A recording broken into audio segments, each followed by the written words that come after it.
keynote panel on safeguarding European biodiversity. My name is Frédéric.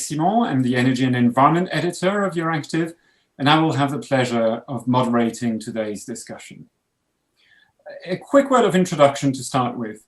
For many years, biodiversity became a bit of a neglected topic, at least at the European level. But because of climate change, it's again attracting the attention of policymakers. Earlier this year, the Commission presented a Biodiversity Strategy for 2030, outlining a range of measures in many different areas to try and reduce biodiversity loss. And the challenge is huge. Biodiversity is indeed falling at an alarming rate, and without action, the loss may soon end up being irreversible. So how can Europe tackle this challenge, and what can be the role of agriculture and food in tackling this crisis? To discuss this topic today, please welcome Marius Vaščega, Head of Cabinet for the EU's Environment Commissioner, Sinkevičius, Chris Daly, Supply Chain Vice President at PepsiCo Europe, Pekka Pesonen, Secretary General of Copa-Cogeca, the EU's Farmers Association, and Gemma Cranston from the Cambridge Institute of Sustainability Leadership. And thank you all for joining us today. We have just 1 hour ahead of us for this debate, so let me start straight away with a keynote address by Marius Vaščega. Marius, the floor is yours. Thank you very much, and good afternoon to all. Well, I think what we're facing nowadays is we're facing a confluence of challenges. You know, what we're seeing on the front page headlines, we're seeing the COVID-19 everywhere. We're seeing the human price and socioeconomic impacts of the COVID-19. But at the same time, the climate and biodiversity crisis, they do not go anywhere. They continue to unfold. And science is telling us that our interference with natural ecosystems is not only increasing the risk of new zoonotic outbreaks, but is also undermining our planet's capacity to provide for human needs in the future. And all these challenges are interlinked. Our health and well-being, it depends on a healthy environment. Our food system and food security depends on pollinators, on fertile soils, on nature's capacity to mitigate climate change, adapt to its inevitable impacts. And our economies are also depending on nature's goods and services. And yet, with the erosion of nature, we can no longer take these essential benefits for granted. Well, we have taken action in the past to address the biodiversity crisis. I would say with a limited success, which allowed us to learn actually from what worked and what didn't. We know that the impacts of land and sea use changes. We know that overharvesting of biological resources, climate change, pollution, and invasive alien species, it cannot be tackled in a piecemeal approach. So they're deeply set in our socioeconomic system. They are set in our production patterns and our consumption patterns. So this time we are taking a holistic approach to transform the underlying systems. Well, food systems is one area in which we can make a huge difference for biodiversity. We all need food, so it is essential to safeguard the systems that it provides this food. Yet unsustainable food production and trade, wasteful consumption, and balanced diets have been driving biodiversity loss, and this undermined the health of soils and the health of pollinators. It took a toll on biodiversity in other parts of the world, while also contributing to poor nutrition in significant portions of our population. So we need to fix the entire system, and our ambition is therefore that everyone has access to sufficient, nutritious, sustainable food, while ensuring that the food system does not have a negative impact on the environment. That's our headline ambition. And I hope that with the ambitious biodiversity strategy and the farm to fork strategy on which we have been working so hard in the past month, these will be the real game changers. They set very concrete targets to protect and restore biodiversity, to manage productive systems more sustainably, to reduce pollution. And frankly, what we think is that farmers, fishers, aquaculture producers, they are not the only ones who have to transform their practices and make the best use of nature-based approaches. But of course, we also need them, and we want to accompany them in this transition. But of course, we also need all other partners and all other actors in the food chain. Food and drink companies must reduce their resource consumption and impacts on biodiversity, develop marketing and distribution structure that would help farmers and fishers to sell their sustainable produce at a fair price, while helping consumers to make informed, responsible choices and prevent food waste. Well, global value chains also have to be more sustainable and transparent, and public authorities need to design policies that support and steer this transition, that reward sustainable production and consumption, that ensure that no one is left behind, that share successful models and nurture new skills. So the two strategies which were adopted at the end of May, the biodiversity and the farm to fork strategies, are set to respond to these needs. They're set to respond to these needs with a range of measures that would enable transformative change, from helping businesses to improve their biodiversity impacts, and stakeholders to develop new skills, through putting in place a robust biodiversity governance to engage key actors in the design and implementation of biodiversity actions, and encouraging consumers to make sustainable choices. Now, what we also think is that this transition will also provide new market opportunities for sustainable trade at the global level. Within its new initiative on sustainable corporate governance, the EU will address human rights, environmental duty of care, and due diligence across economic value chains. Of course, I'm not saying that our new protection and restoration agenda will not have costs. However, I think, and this is what our studies are showing, that the value of ecosystem services and restoration, the costs are outweighed by the benefits. From short midterm benefits through the creation of new jobs, through sustainable products, new sectors and market niches, to long-term investments that will guarantee a healthier, more resilient environment, safeguard our natural capital, put the EU on the path of sustainable economic recovery. Well, what we have committed as well is that the EU, the European Green Deal, will be the compass, the guiding principle for Europe's post-COVID recovery. So the recovery package, which has been already endorsed at the European Council level and is now being discussed between the Commission, the Council and the Parliament, it should help us to make Europe's economy cleaner, greener, more resilient, leaving no one behind. So, and we need to make sure that this money, this package of a financial package, which was the biggest in the history of the EU.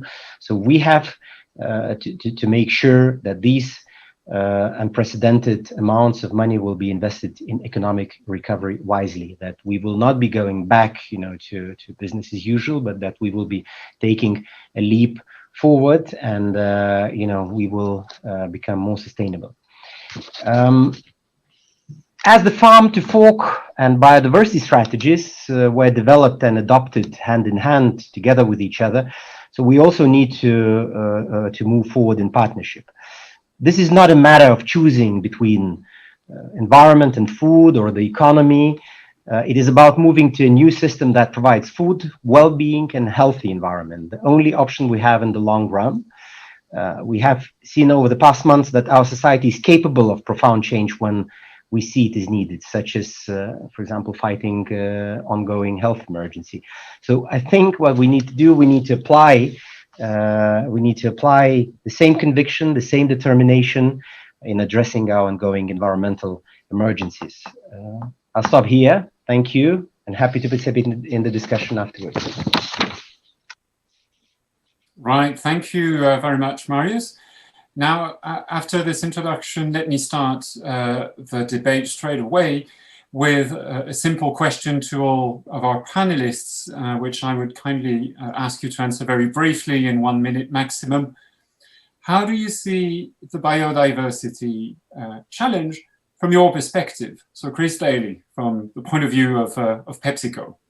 I think, nobody would argue with the fact that this is a real challenge that we need to step into. And I think PepsiCo, along with the Food and Drink Network, is fully supportive of the biodiversity strategy and indeed the ambitions of the Green Deal.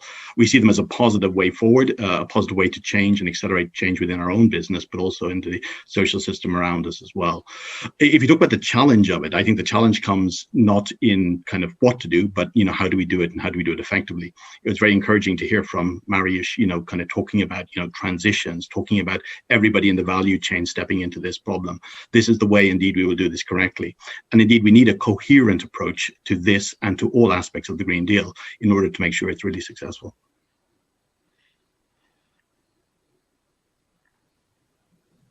Thank you, Chris. For this, let me turn now to Pekka Pesonen.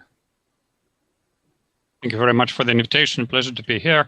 Of course, biodiversity for us is very much about what we do together with the millions of farmers and the agro-cooperatives to make sure that the biodiversity, for instance, will be enhanced at the same time when we produce food. It wouldn't happen without those millions of farmers and forest owners in general.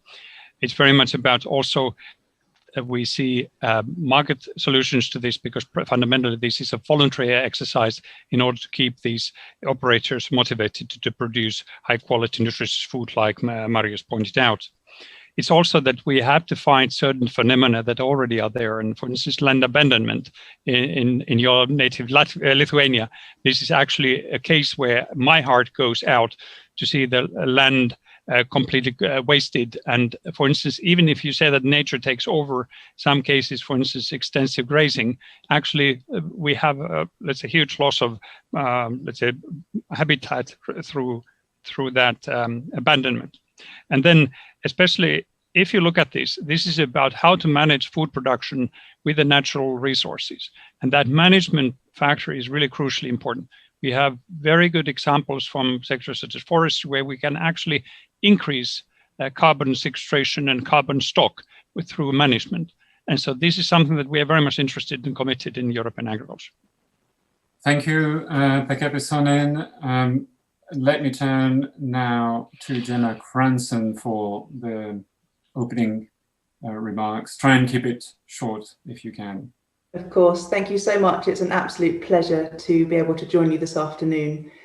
So from my perspective, the biggest challenge is within supply chains.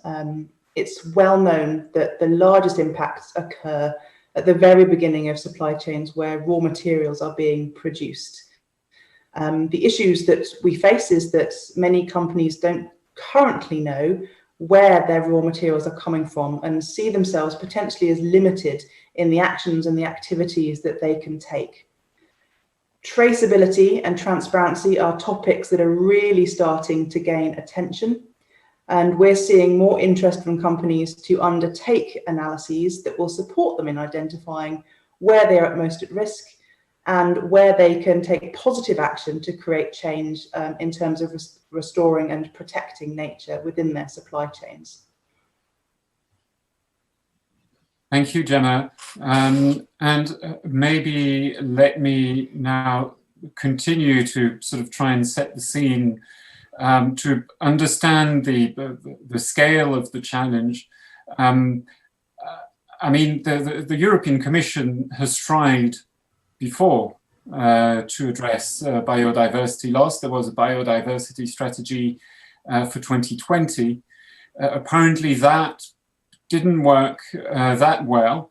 So could you maybe tell us what you think didn't work, but also maybe also what did work and made a positive contribution? Marius Vaščega, can you maybe summarize this from the Commission's perspective? What do you think were the biggest achievements in a way of the past, because maybe there were, and where the previous strategy didn't succeed? Yes, thank you. Well, I think we have a number of examples, of good examples of what worked well. But I think what I would like to highlight is perhaps the well-designed nature-based solutions. For example, restoring wetlands to regulate floods and droughts, creating urban green to reduce the urban heat, to restoring seagrass ecosystems to mitigate impact of storms. Well, these projects like this, approaches like this, they can help to tackle many societal changes in a cost-effective way. They support biodiversity and provide a range of additional and lasting benefits. So what we have also seen is that with political will, adequate resources, and stakeholder support, biodiversity and its benefits can be restored. Nature is capable of springing back when we give it a chance. And successful restoration projects provide not only many benefits but also a sense of achievement to those communities, to landowners, to various managements, even including farmers. But what I think did not work well is, I think that the nature-based solutions, which I just mentioned, they are still not being deployed sufficiently to reach their full potential. I think this message has not yet reached all decision makers, all planners, all investors, and I really hope that with the Biodiversity Strategy 2030, even with discussions like this one, we can make a movement, and nature-based solutions are really deployed much more often. Thank you, Marius. Let me turn to you now, Chris Daly. What do you think has worked in the past? Maybe not actually only in Europe. Maybe you have other examples to share which are outside of Europe, and what didn't work? Well, it's interesting, and I think it was interesting listening to Marius's comments there. It is clear that across agricultural systems, and to Gemma's point earlier on, more across agricultural systems that companies work directly with, we have seen real examples of sustainable agriculture working for the benefit of both the grower and for the companies involved in the procurement of stuff. So I think there are really good examples and really good practices out there today that can be adopted in order to improve the whole biodiversity within the places where we work. So we should recognize that very much a lot of this is kind of available to people to go out and do. Now, will it be sufficient to get to where we want to? Probably more is needed, it has to be said. But I think the thing that strikes me more than anything else about the challenge of biodiversity is that to your opening remarks, Frédéric, in terms of kind of the way people understand the challenge and the way there is knowledge about it, compared to something like plastics, where over the last 4 to 5 years, consumers have become really aware. Carbon footprint, likewise, consumers now really aware and really interested in it. The same is not really true of Nature Conservancy. And I think this is where, there is an elevated approach needed here in order to raise the profile of this and to make it as important in the eyes of consumers as indeed in the eyes of, in relation to plastic or relating to carbon, as an example. That for me is the missing link. It has, in some ways, it kind of feeds into Marius's comments, because to his point on maybe people aren't getting in and doing enough. The reality is, once consumers ask for stuff, people start doing more. Chris Daly, you mentioned some good examples, best practices, etc. Can you mention maybe 2 or 3, just to get an idea of the things that you believe really worked? Well, of course, yeah. If you look at agriculture, which is a big part of our business in terms of growing potatoes, as an example, we have an extensive farming system for that, and also for other ingredients of our snack food business. And just to give you an example, quite an old example, it's 2009, 2010 or so. I remember being approached by colleagues and asked, would I fund a piece of work in order to grow peanuts in Europe as opposed to importing them in from Latin America. And the reality of doing that was, and the argument for doing it was, that ultimately they would end up with better yields and better soil health as a result of growing peanuts with other crops that we currently use, and therefore get better rotation. And that was an example, just of a very small thing that made a huge difference. We had something like, I think if I remember correctly, a 15% reduction in fertilizer use and a 30% output of the kind of yield. And as a result of that, obviously you see what happens all of a sudden: less fertilizers going in, more yield coming out. That has a huge impact. And if you multiply that out by many other areas, you get to the same thing. Likewise, I think if you look at what we're doing on water across agriculture, you'll see that, kind of better use of water, less runoff, less impact on the soil. That's leading to much better, kind of impact on biodiversity as well. So there are many, many things out there that help. Again, there are many things that need to happen, of course, but if we take these good examples and use them and extrapolate them out across, kind of markets and growers, there can be real benefits for both the grower and the environment likewise. Thank you, Chris Daly. Let me turn now to Pekka Pesonen, maybe reflecting on what's been done until now. You've been around observing the policy-making scene in Brussels for a while now. So what do you think has worked and what do you think didn't work? My experience for 23 years here in Brussels and 13 years as Secretary General of Copa-Cogeca, I can only say that if you have a motivation, especially financial motivation, especially coming from proper use of our support schemes, market returns, and lower cost, would actually be huge motivation for farmers and their relevant businesses, like Chris pointed out. If there's a combination of these factors, it's also in the best of case multi-actor approach, where we have, let's say, commitment as a team. Group of farmers. We have also this with the biodiversity corridors, which we have supported strongly. So clearly this creates, let's say, incentive amongst the farmers, and also they bring in good outcomes.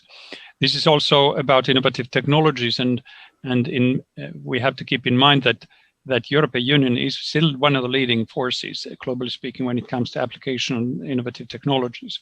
And this is something that I would challenge the Commission services to make sure that it is not only the objectives themselves, like we had in Biodiversity Strategy or the Farm to Fork. It is also, let's say, combine that objective with means how to do that. And especially technology in Europe is must. If it's not there on a voluntary basis to show that this is what, if you do this actually improves your yields, your economic input, you're more competitive, it's better for the environment, it's better for the consumers, our partners like that. That's by far the most effective tool in a positive sense. And the other way around, if you turn the coin around, you see the same. If you only have a single factor, legal target, binding target, in most cases, it leaves a part of the farming community just to go away from it. And this is not in our interest, not even for us. Like, we see that we would be interested in making that happen. But then, especially when people, even our commission is now talking about maintenance of the rural population in terms of the farm size. I think you understand this very well. If the economics are not there, you cannot ask farmers to make a contribution if there's no incentive. And especially when we have new generations coming into farming community. And these people usually are very well trained to the profession. So if we tell them that you go to the school, you go to the training, and then, I'm sorry, we can't provide you sufficient income, so you probably have to get a second or third income from the farm. Don't wonder if they don't go to the farming community and they wouldn't start farming, and they just abandon those objectives. And I think this is clearly what is the case. And the last point is that when you look at the MFF and the Next Generation European Union, the message from the European Union to the farming community now, during this financial period, we have had 15% cut in real terms when it comes to CAP agricultural expenditure. Now we have COVID-19, and we are supposed to be more sustainable in our action. So what the message is from the council decision is that you need to be more sustainable, and you have to recover from the COVID-19 with less public support. And this is this leads us to the market once again. If the market doesn't work and the food chain doesn't work, there's no hope. Thanks, Pekka Pesonen, for that. We'll return to the question of incentives in a minute, but let me first finish off this round by asking Gemma Cranston your thoughts generally about what worked so far in trying to halt biodiversity loss and what didn't work. Absolutely. So if I may, I just wanted to raise 2 points. The first is really our experience at CISL is that, as we've mentioned, many leading businesses share deep concerns around the decline of nature and are indeed looking to respond. However, market failures, which we've touched on, other speakers have touched on, mean that many of the actions that they would like to take are currently uneconomic. And even readily available options sometimes are not able to be universally adopted by all businesses. So we really see the biodiversity strategy and other policies introduced as part of the European Green Deal as working together to try and fix these market failures and support the delivery of a level playing field. My second point I wanted to make, and we've just heard from some excellent examples of projects that are already being undertaken, both small-scale, individual one-on-one projects and also larger-scale collaborations with big ambitions. And there are a growing number of commitments at the same time and pledges to nature and biodiversity. And I see these as really great starting points and really do think that if we're to get serious about nature and biodiversity, then we need to start translating these commitments, expanding these projects and really starting to develop them and transition them into meaningful strategies and operational practices. I think there's a real opportunity for business to take some leadership as well here and start, as I said, to operationalize these commitments and pledges. Thank you, Gemma. So let me then follow up on what Pekka Pesonen said about the need for incentives, and you mentioned it as well, Gemma, the market failures.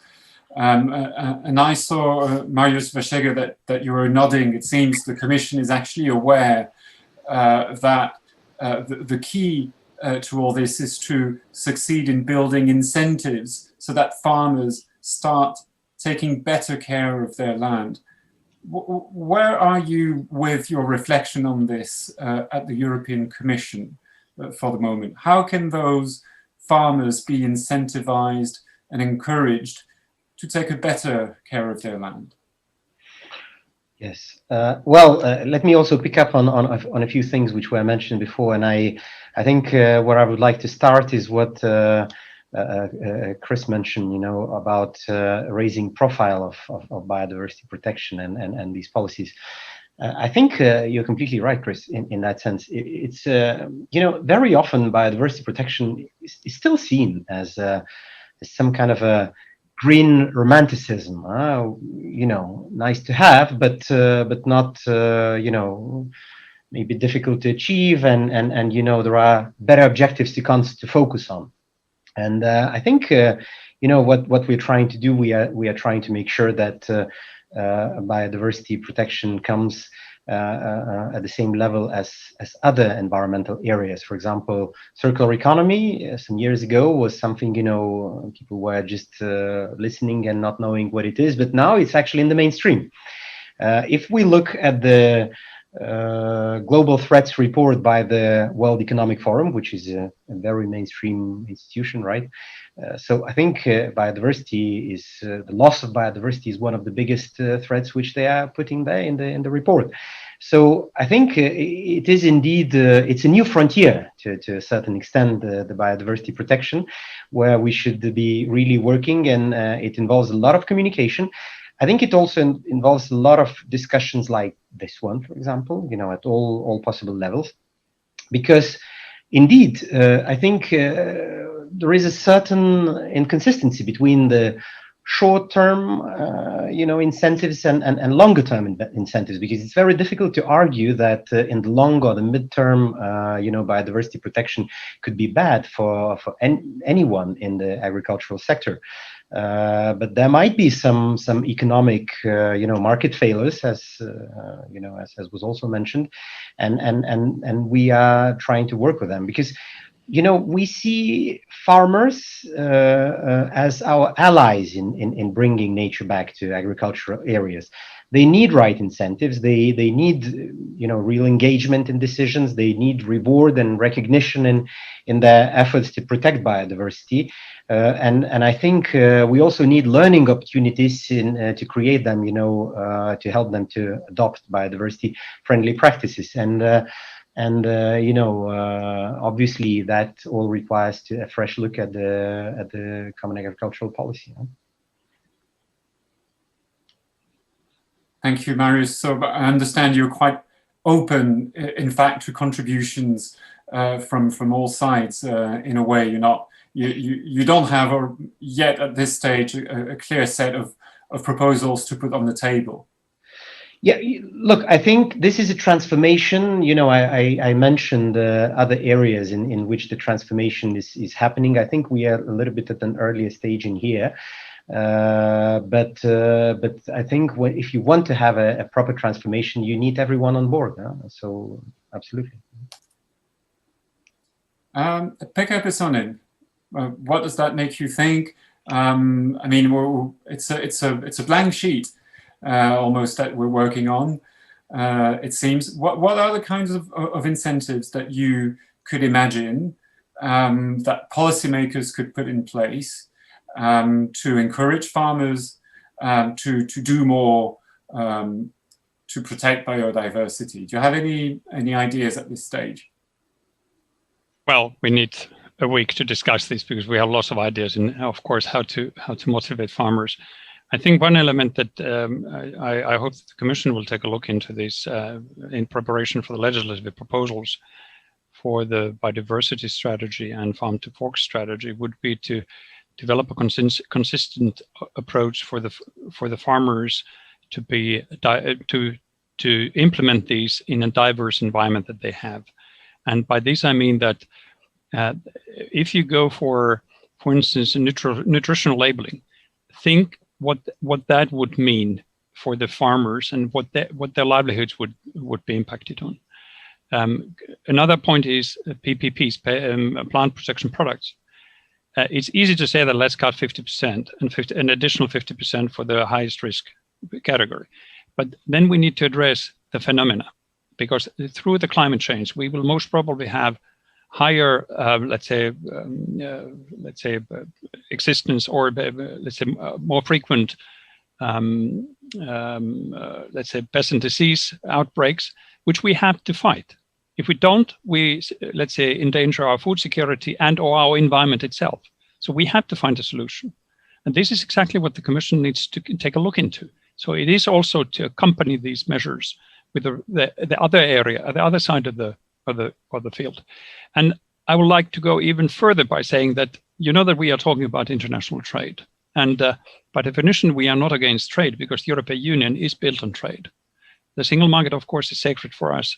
There are quite a lot of attempts at the moment to segregate that, but importantly, when you take a look into international trade, we are very much motivated to sell our higher quality, more sustainable produce to the world, so that we actually spread the gospel, so to speak, to the other regions of the world. And one element which is not necessarily to the biodiversity that we have been actually talking about quite recently is the initiative to set a carbon tax adjustment mechanism. But if we go for that in support of the WTO, as you could imagine, that would be another tool, we need to employ those technologies that are readily available in other parts of the world for farmers, but they are not necessarily available for us. I'm not talking about any single specific technology, but we believe that the European farming community is able and committed and willing to employ those technologies to make sure that our agricultural production is more sustainable. And we need that incentive through different means of other policy areas, and not only simply the target setting. And I think there we need to let's say, work further, and expect quite a lot from the Commission, in fact. Pekka, Pesonen, just to be clear, by those technologies, do you mean genetically modified crops specifically? Well, we know that genetically modified crops is a sensitive issue in Europe, and then we have to accept the fact that there is a strong consumer movement against it. Consumers don't want to buy it. But these produce come across our borders, especially when they are processed foodstuffs. And so therefore, once again, how do we deal with this competition that we cannot match? And more concretely, I think two particular areas that we would like to see progress is digital agenda, how we could ensure that the consumers would get reliable data from the farm level all the way through the food chain, all the way to the consumer, farmers to consumers and back. And so that the consumers are, motivated to use more sustainable products, and the farmers can rely on the interest of the consumers on the basis of that digital information that would be made available. And then, of course, digital application to the cultivation technologies are, of course, a second issue. But then we have, for instance, new genomic techniques to improve our genetic material of our plants and crops, plants and animals. And this has been notoriously something that the Commission doesn't want to touch, because the Commission services, perhaps quite rightly for their political interest, are nervous about the consequences in the general discussion.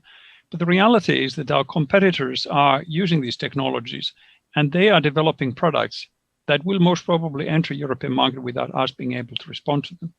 And in the best of case, they are actually more resilient against, for instance, pest and disease, in a completely different manner that we have had with the, let's say, conventional pesticides. So while we struggle getting out of the PPPs, in the worst case scenario, our competitors come up with the innovative product, export it to the European market, where they don't have to apply pesticides, and they can actually tell the consumers that this product actually has to produce without any particular pesticide to your interest. And we will lose. And this is really a technology question that European Union and European Commission and other institutions must solve. Right, thank you, Pekka, Pesonen. So the question of technologies and which ones can be adopted or approved at a European level, that will help fight biodiversity loss, in your view.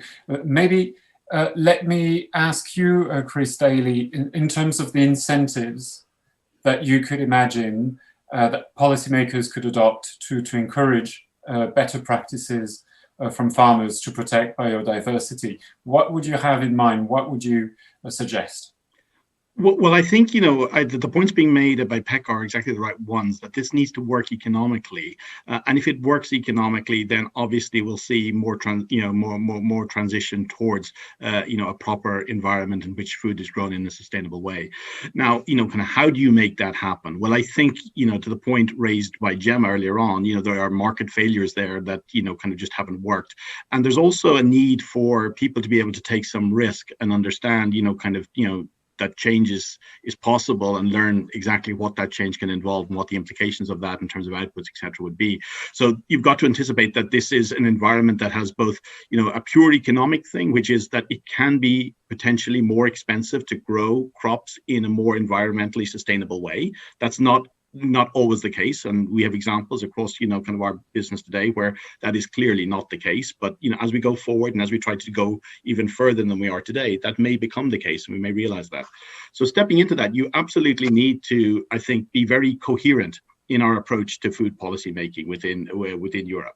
And therefore, as you look at, kind of things like the agricultural policy, etc., you've got to be supporting the kind of regenerative agriculture that we need going forward, and making sure that farmers who go down that path can do so in a way that, they are not disadvantaged, or that their livelihoods are not threatened by making the right choice. It really is, for me, very much around making the right choice possible for people. Now, I will tell you that, of course, PepsiCo, and particularly with PepsiCo Europe, where I'm more familiar with, we have been working, over 20 years with farmers growing potatoes, and the the way we grow potatoes today is extremely sustainable. And, that has happened because of the development of feedback from the farmers, as well as, the practices that we brought. So we brought precision agriculture. We've got feedback from that, from the growers on how that's working for them. And we've iterated on the various tools that we use within the business. So I think that, different crops will have different implications, and we need to understand that. And it's not as simple as just, let's apply the same rule everywhere. But the key is it has to be coherent, and it has to be focused on driving regenerative agriculture going forward, and making that, kind of a risk-free kind of enterprise for farmers stepping into it. Chris Daly, can you maybe very briefly explain what regenerative agriculture is? Well, effectively, I think, I liken it sometimes to plastics. I think, we put plastics into the market about 40 years ago in terms of packaging for foods. And it was only 40 years later that we realized, actually, there's a real downside to this. And I think the way, kind of food development has developed over the years, we've sort of ended up with a similar thing where we've made food a lot, more available and a lot cheaper for people, but it has the consequences that we have today, which is that we have a big biodiversity issue. And so what we really need to move to is farming that kind of gives back more than it takes out. So, in order to do that, we can't be having, kind of farming and the whole the full food system. We can't be having it creating damage to the earth. We need for it to be reversing some of the damage that we've already done, and therefore being regenerative in that space. And that means obviously looking after water, looking after soil, looking after all the elements of what we actually do to make sure that we're using the right amount of land for growing food. And, kind of we're reducing food waste, and, kind of we're doing all the things across the value chain that are absolutely essential to make sure that we are only taking out of the Earth's resources things that we can actually put back in again through regenerative growth. And that is the only model that works going forward. And if we don't accept today that, our food system needs to be one that operates within planetary boundaries, then I think we're missing the big picture. So, that's a necessity. How we get to that situation obviously needs to transition in a fair way so that we build, kind of a more intelligent, but also a more inclusive and planet gentle, food system going forward. And that is where the challenge is. You opened up by asking, what is the challenge? The challenge really is in the transition from where we are today to where we have to get to. And to Pekka's point, the people at the center of that, when we talk about food systems, those are the farmers and the growers. And we've got to make it possible for them to make the right choices. Thanks, Chris. You mentioned a transition. So, in a way, it's a recognition that the current system is broken or doesn't work the way it should. And the current agriculture system is an industrial agriculture system, which is very heavy on all those inputs, the fertilizers, the pesticides, etc. You clearly see a trade-off there between the continuation of this system and biodiversity, and therefore the need to transition into something different. So there's something different that we'd like to transition to is what? Is it regenerative agriculture, like you mentioned? I think it is. I think it is regenerative agriculture. I think that, comes with, kind of taking fossil fuels out of fertilizers, and that may have impacts on yields that we need to understand and find different ways of crop rotation or tilling or whatever else to move to kind of improve. There are so many variables in this that, it's unknown what the outcome is going to be. And I think this is to Pekka's point that, with that uncertainty, there is clearly, kind of no incentive for people to step into the space and try to do it differently. We've got to make this, a space where you can trial with security. And eventually, I think to Gemma's point earlier on, if large companies start getting involved and trying to make change happen, they can be catalysts for the change in the way things are done. And I think that provides security. There is absolutely kind of no way we can expect the growers to be burdening the whole burden of this, or taking the whole burden of this challenge, which is how do we move from a system that absolutely does not work today and is not sustainable to one that is sustainable within the time frame of the Green Deal, which is 10 years, which is great that it's such a short time frame, but it's obviously a very challenging time frame to get stuff done. We've got to create the environment where this is shared across the value chain, and that was Marius's point initially, I think, when he was doing his opening, that everybody needs to own this, and then the question is, how can we get to that where this is transparent and where it is owned quickly, so that we can all step in and help the growers to do it in the right way. Thanks, Chris Daly. Let me turn to you, Pekka Pesonen, because it seems there's a recognition here that the system, the agricultural system that we've got here today is broken, doesn't work. And has Copa-Cogeca sort of acknowledged this? Have you looked hard at what your members and what they're doing, and trying to identify with them what needs to change and things that need to maybe stop? Well, the first thing that my members would mention immediately all across the EU, if you ask if something was broken, and that was the economics. Because then the economics are really dwindling. And that's why we see in many parts of the EU land abandonment, we see structural change. European agriculture has been criticized for being too industrial. And the main driver for the, let's say, the structural change, if I could call it, let's say, industrialization in terms of the farms becoming bigger, that is actually because of the economic realities are very clear. You can't make a proper living. And once again, especially with your next generation, I couldn't tell my kids to stick to the agriculture. I'm a 10th generation farmer, or I'm not an active farmer, but my own family farm. And then I know that it wouldn't sustain a family in its current form. It's a bit more than 30 hectares of arable land and some forest land on top. It wouldn't work. And so therefore, the first step is that how can we incentivize economically agriculture sector, and especially demanding professional approach to the systems like was mentioned. We agree that we need to take a look into the system. How do we do this?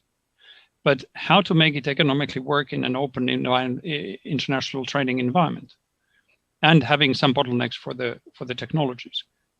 And so the current Commissioner for Agriculture is talking in favor of very small farm sizes and direct sales from farms, and which is to that market fragment it's okay. But then the reality is exactly the opposite in most parts of the EU. And then the farmers are struggling to make ends meet. If we go for a systematic change, we cannot push aside the economics of this exercise. We see some opportunities, but unfortunately for biodiversity and in particular climate change, where it's probably the low-hanging fruit, we need investment. And that investment is calculated in a very hard economic factors. You go to any bank manager and they will ask the first questions. So what are your revenue side? Where do you make the living? What do you sell? And in many cases, you need quite substantial investment. And like I said, I'm 10th generation. My parents made major investment to the farm. And if I ever did something, it would be probably for my kids or their kids. So this is not 10 years like the biodiversity strategy, let's say, focus.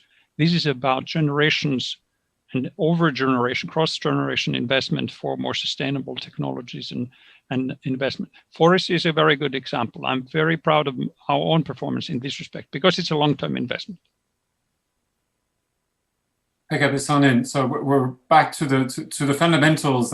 Each time it's the economics, it's the need for investment.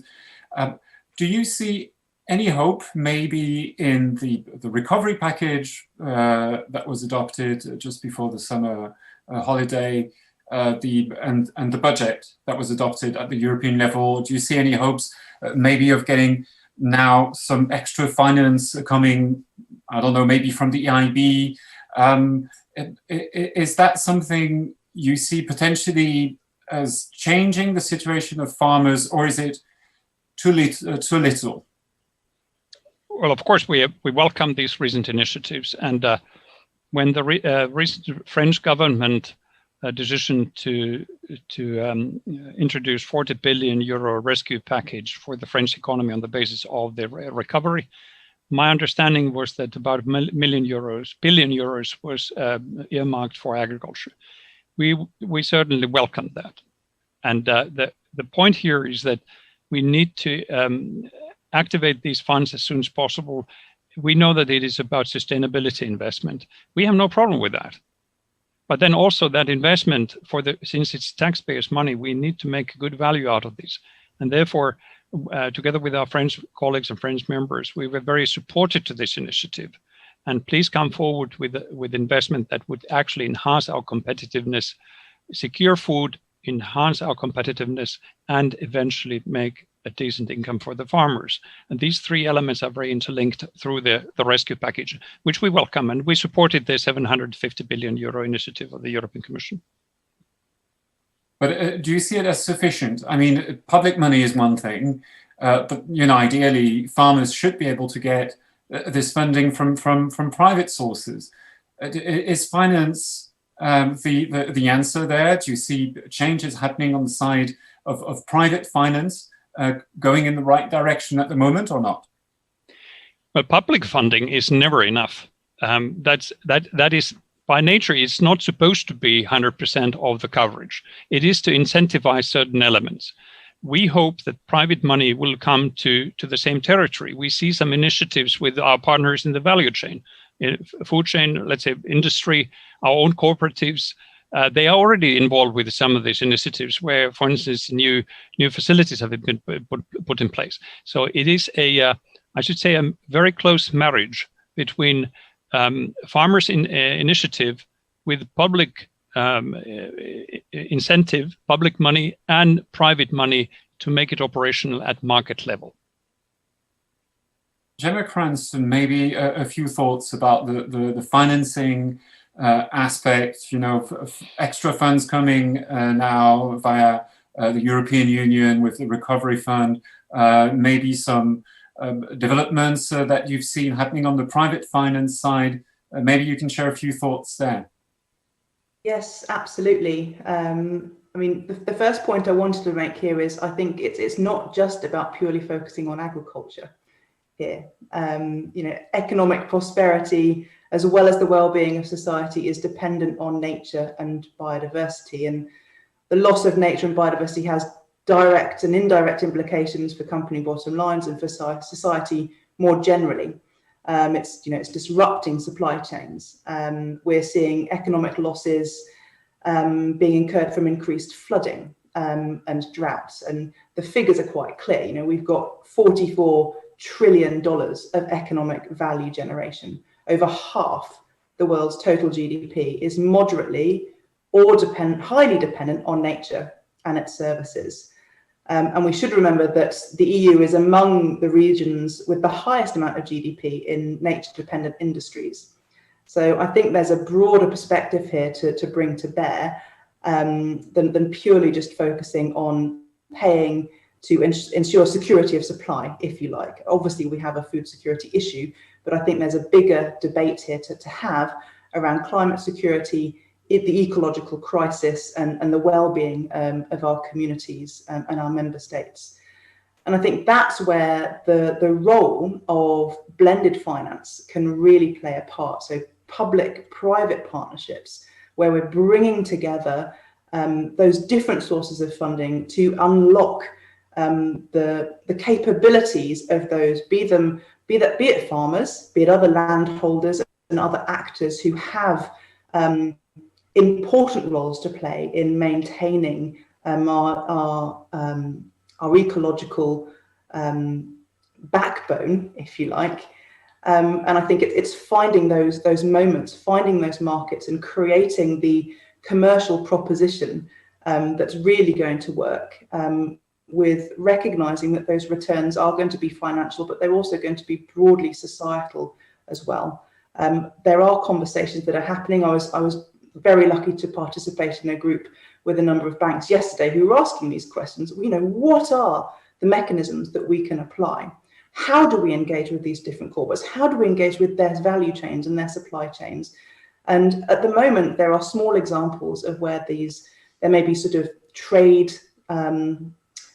processes. There are a few in the UK that I can think of, but none of these have been taken to scale. So I think there's a real opportunity here to think about blended finance, to think about how we can bring together public-private partnerships to really have an impact that's moving beyond just the agricultural sphere. Thanks, Gemma. Chris Daly, maybe a few thoughts on finance. I mean, obviously, public finance is never enough, and actually is never the end goal in a way. We're looking ideally at ways of making the whole thing sustainable financially too. Do you feel that there is enough happening around that when it comes to the farming and food sector? No, I think we've got to organize against it. Given that we are trying to make change happen now, this needs to be an organized thought process that we go into. You're absolutely right, Frédéric, in terms of it can never be the end game that ultimately public funds are used to support the right behavior. We need, however, to recognize that in order to get people comfortable with moving forward, we might need to motivate them in a way that kind of reduces the risk for them, etc. So I think that's where private and public money together can be used to drive the agenda. Because I think the more that people have a little bit of skin in the game, the more that we're likely to see an outcome in the right way.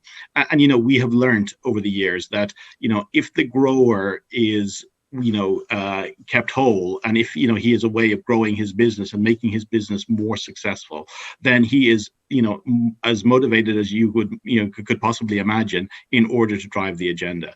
But to Pekka's point, there is not enough equality across the value chain today, and we need to use this as an opportunity to restore some of that value. And I think again, the long term should be not that we're using public money to support this, but maybe in the short term, the public money can help to mobilize and to catalyze more money from private industry in order to move this in the right direction. And if you ask me where the real challenge of this is, it's kind of really how do we get that whole transition space working well, because that looks where it's more difficult. And again, to Gemma's point, this is just one aspect of the overall biodiversity challenge, right? We're talking about the agricultural piece of it, but you've got to look at kind of the broader scheme of it as well, things like deforestation, etc., and kind of the impacts there. Ultimately, I think several really good points have been made. One by Pekka on this is an international thing, not a European thing. So we need to be able to look at this as a solution that is part of an international solution. Point number one. And I think the second point being that this is a much bigger kind of picture, and there are many aspects to this that we need to get behind. I think science guides us. So to the extent that we use science as our guide, that tells us what we actually have to do. And then the gap between where we are and where we need to get to, that should more or less define what the transition actions are needed in order to get there within the time frame that's defined, which is the 10 years. And I think if we step in it that way and we recognize that science is our guide, then I think we can move forward in the right way. And I think, kind of coming out of the COVID experience that we're all going through, we can learn a lot from following that science guidance and using that to kind of make sure that we don't get too distracted by kind of the profit pools and the value chain and people wanting to protect those profit pools. They're very important, of course, but what's more important than profit pools that exist today is the equality in the system overall. So we need to move to a more equitable food system, and we can use this as an opportunity to get there. Marius, Vaščega, very quickly, some quick thoughts about the finance aspect, this idea of blended finance. The Commission has a sustainable finance agenda, in fact. How much is that open to initiatives or programs related to biodiversity protection? Well, I think, in my previous intervention, I already mentioned, that the biodiversity is somewhat a new frontier on which we are, which we are trying now to move and to bring more sustainability into various practices which are related to the biodiversity. So the finances are also going after it. You have to really fix the finances. So the Sustainable Finance Initiative, that one will be coming out fairly soon. And you look at the sustainable finances. There is, of course, a taxonomy regulation, which was very important for the whole Green Deal agenda, not only for biodiversity, for any investments. It was extremely important because then it allows you to see what is actually a sustainable investment and what is perhaps a different kind of investment. Which investments could you call green and which not necessarily? That is, of course, a very important thing to bring in the private money. And of course now the new Recovery and Resilience Facility, and also the Next Generation EU which is coming. This is that brings a big amount of public finances, which we would like to actually put into a good use, and also to crowd in the private investments. So there are different programs, of course, some which are more grant oriented, but there are a big amount of it. It's actually to crowd in the private investment, and that will be important. But I think one aspect where I would maybe like to finish is that we also need new business models, because I think that the new business models can bring new examples and can make a whole new change. And here by business models, I mean that, you know, many sectors, many companies have started reflections on how we can do things a bit differently, less actually about sale of goods, maybe more turning into the provision of services. And here, you know, one of the examples in the agri-food sector is perhaps replacing pesticide sales with the provision of integrated pest control services to farmers, because that immediately creates a certain incentive to reduce the use of pesticide. It exists, but what's the scale of it? So I think examples like this could, with the new business models, could bring us quite far. Thank you, Marius. And so I think we've gone slightly over time. So I will now briefly ask you each in turn to state your big idea when it comes to biodiversity. It's the Ideas Festival, after all. So we're asking each one of you to state very shortly what your big idea is for biodiversity. And Marius, maybe we can start with you.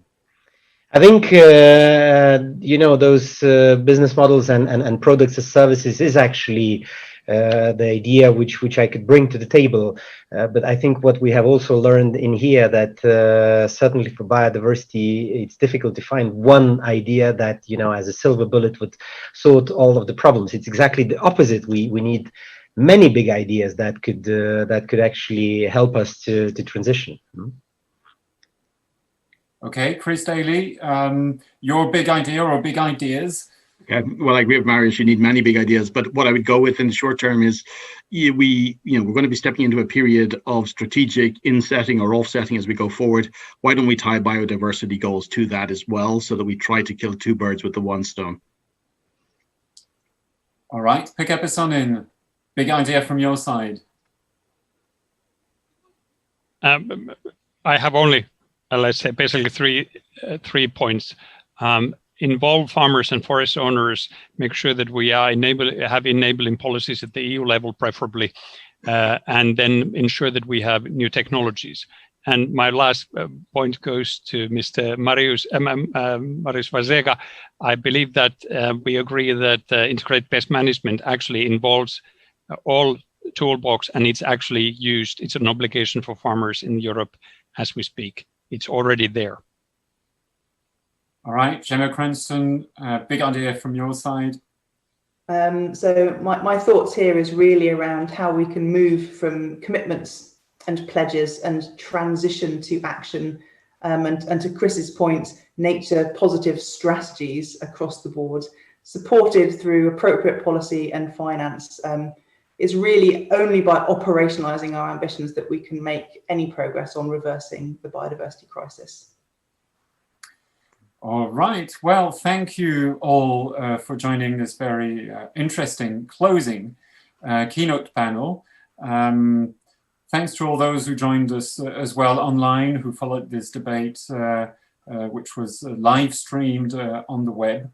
A big thank you to PepsiCo, I understand, for supporting this too. And well, I think this closes the Ideas Festival, which was organized, I believe, this year for the first time by OPP.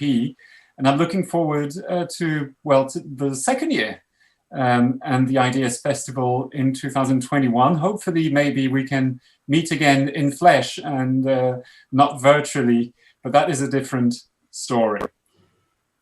Thanks, and have a good day to all of you.